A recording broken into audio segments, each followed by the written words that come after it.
మంగళవారం పంజాబ్ అలాగే కోల్కతా జట్ల మధ్య జరిగిన మ్యాచ్లో పంజాబ్ జట్టు 16 పరుగుల తేడాతో చారిత్రాత్మకమైన విజయం సాధించింది.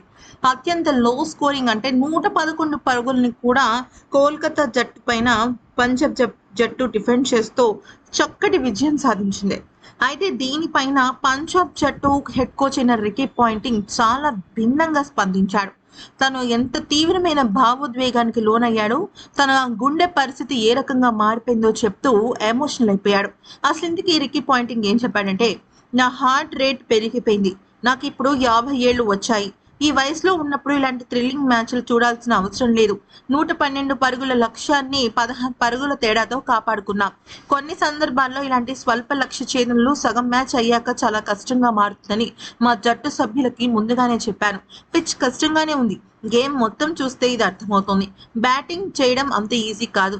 అయితే చాహల్కు గత మ్యాచ్లో భుజానికి గాయం అవడంతో ఈ మ్యాచ్కు ముందు ఫిట్నెస్ టెస్ట్ చేశారు. ప్రాక్టీస్ చేసినప్పుడు అతడిని పక్కకి పిలిచి కళ్ళల్లోకి చూస్తూ నువ్వు ఫిట్ గానే ఉన్నావా అని అడిగాను. అప్పుడు అతను 100% నేను ఫిట్ గానే ఉన్నాను అని చెప్పాడు. ఈ మ్యాచ్ లో చాహల్ ప్రదర్శన అద్భుతం. ఒకవేళ ఈ మ్యాచ్ లో మేము ఓడిపోయినా సెకండ్ హాఫ్ లో మా ఆటగాళ్ల ప్రదర్శన చూసి నేను పొగడకుండా ఉండలేకపోయాను. వాళ్ళు అద్భుతంగా ఆడారు. అయితే కానీ మా బ్యాటింగ్ చాలా చెత్తగా ఉంది. షాట్ల సెలెక్షన్ ప్లాన్ అమలు చేయాల్సిన విధానం బాలేదు.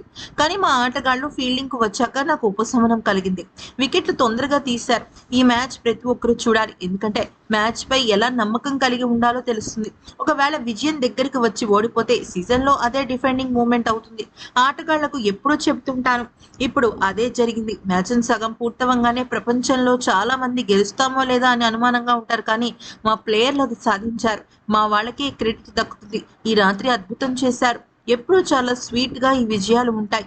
అయితే నాకు మాత్రం చాలా ఎమోషనల్ గా అయిపోయాను. టెన్షన్ పెరిగిపోయి హై బీపీ వచ్చింది. ఆ తర్వాత నేను మైదానంలో కళ్ళ మీద నీళ్లు పెట్టుకుని ఏడ్చేశాను. బహుశా ఈ విజయం నాకు కూడా ఎప్పటికీ గుర్తుండిపోయేదే. ఎందుకనంటే ఇటువంటి విజయాలు చాలా అరుదుగా జరుగుతుంటాయి అంటూ చెప్పుకొచ్చాడు.